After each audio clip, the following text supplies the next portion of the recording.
ما كان تدو ما جناني أي كان كم بيكو تدو إيرا كان أندوران دو إيجالي نكر تدو بيكمو كم برايرن أنا كان تبيكو تدو إيرا أكاد تبيكو تيمو كان كنتونا جيزي كيرن أنا كان تبيكو تدو إيرا أكاد تبيكو تدو هاس آباني أكرا كون دفن بينا وان سيدبو يروم ما كان كيسا وان سيدبو ندي كيسانو ورده ميا تجيرو را ورده مودا فكرارا جيرو توسيلا بكا ايجنسي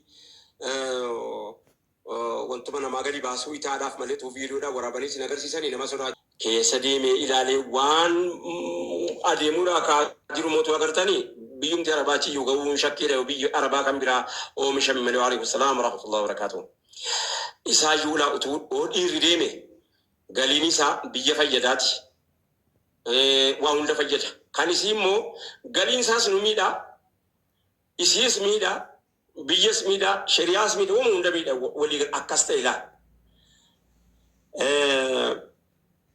وربيجة تفه سلا دبي كنا بكيت ياسان وربيجة تفه راجي هاي تولي غلطهم الفاتو مي إكرام أتو مالجت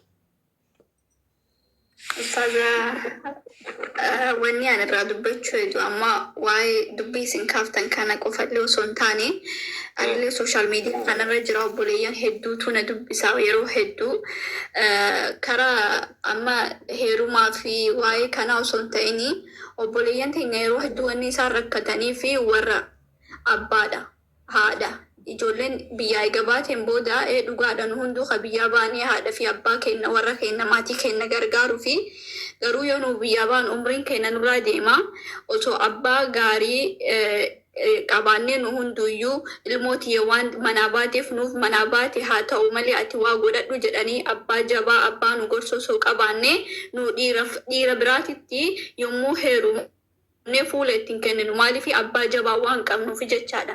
Kanaafuu yeroo hedduu wanni nu cinqamaa jirru maatiidha. Ijoolleen hedduu na dubbifti yeroo hedduu maatiidha kan rakkisaa jiru. Hadiisni hedduullee nu qaraanillee dhageeffatallee jirra. Amaanaa haadha fi abbaa nuun jedha hadiisni hedduullee.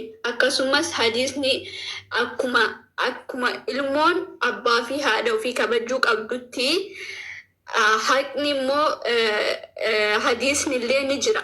Haadha fi abbaan akka ilmoo ofii eeguu qaban jechaadha. Kanaafuu osoo wanna kanarratti namni nu gorsu jiraate anamma dhugaa dubbachuu fi namni maatii nurraa gorsu osoo jiraate jedha sa'aatii ammaa kanatti.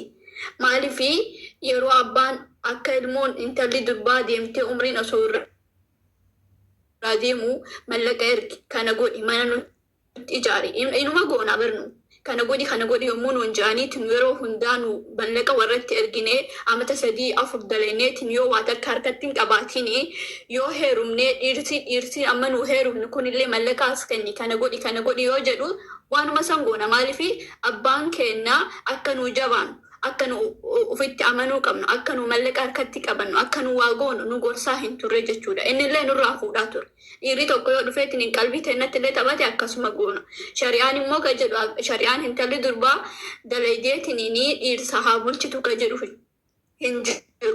Garuu warri kenna akkasumas immoo nu warra kenna ni kabajnaa ni gargaara wanna dandeenyu garuu osoo isaan nurraa gorsitanii kanumaan jedha wanna yeroo hedduu namni akka dubbatu fedhu namni isinirraa nu inni dhagahanii nurraa hin dhagahanii meenuu siistamuma akkamii itti fayyadamnee warra kenna gorsuu dandeenya. Nu takka biyyaa baane ijoollee obboleeyyan hedduu qabna. Ijoolleen hedduun akkuma nu biyyaa baane san obboleeyyan teennallee barnoota dhiisanii akka biyyaa bahan fedhan maatiin garii. Maaliif eega nu hiree qabanneen booda nu hiree keenyarra fookasii goona. Ijoolleen ol guddattu immoo barnoota isaanii addaan baaftee addaan dhiiftee biyya arabaa dhuftee isaan haa gargaartu fedhan maatiin hedduun. Akkuma isaan nurraa haqa qaban ilmoolleen haadhaaf abbarraa haqa qabdi. Mee haqa kenna kana haqa ilmoo dubaraa haqa ijoollee tan hadiisa kan mee namnummaan hadiisni daawwaa hedduu osoo nu gootanii osoo Kaya nurraa gorsitanii yoo nu mee abbaa kiyya haqa kiyya naa eegi jenneen yoo nu abbaa fi haadha keenyatti himannu nuun dhagahan akka waan nu shari'aata kan beenu akka waan nu hadiisan beenu abbaan si abaara abbaan akkasi godha abbaan akkasi godha jiran abaarillee yoo isaan qaba maatiitu ergaa biyya alaatti ijoollee geessoo fi abbaadhuma afaanatti ergataa jira isaantu ergaa jechuun mariidhaanii. Amma ilmoon takka isin gargaara jettee eega biyyaa baateen booda haadha fi abbaa eega gargaara jettee maatiin mari'attee biyyaan baate booda hin baanaa biyyaa maatii kenna hin gargaara. Garuu maatiin hedduun akkuma maatiin gaariin jiraatu kuni maatiin hedduun eeganuu xiqqoo dalaynee waa gargaarreen booda ilmooti yaas kennadhu mallaqa lafa wayii sii bitaa waa sii godhaa kana sii godhaa hin jedhan. As kennidha hin quufan mallaqa. Ijoolleen gariin immoo siistama mallaqa itti ergutuun hin beektu. Amma yoo nu mana baanu biyyaa yoo baanu mana warra kennaa mana ijaarra jennee yoo baanu ji'a mallaqa itti kennu osoo hin ta'in maatitti wanna wacii itti kennanii takka nama jabatti mallaqa kennanii hoodhaa mana ijaaradhaa jedhaniini wanna dhufaniif iqqidii dhufanii san osoo itti guutanii biyyatti deebi'anii heerumanii ahlan wasahlan. Abbaan mallaqaas kenne jedhaan mallaqni ni bada. Ilmoon intalli durbaa umriin isii jalaa deemti. Yeroo takka hireenni dhufti ni heerumti. Akkuma abbaan itti guddise san akkuma abbaan jabaadhu mallaqa harkatti qabadhu hin jedhuun abbaan gariin. Kanaafuu yoo dhirsi tokko dhufeetiin itti heerume as kenni mallaqa jedhuun eeshi jetteeni mana arabaa dalaydii ammallee akkuma abbaa jiraachifte san jaarsa ofii jiraachifti isiin. Maaliifii abbaarraa baratte?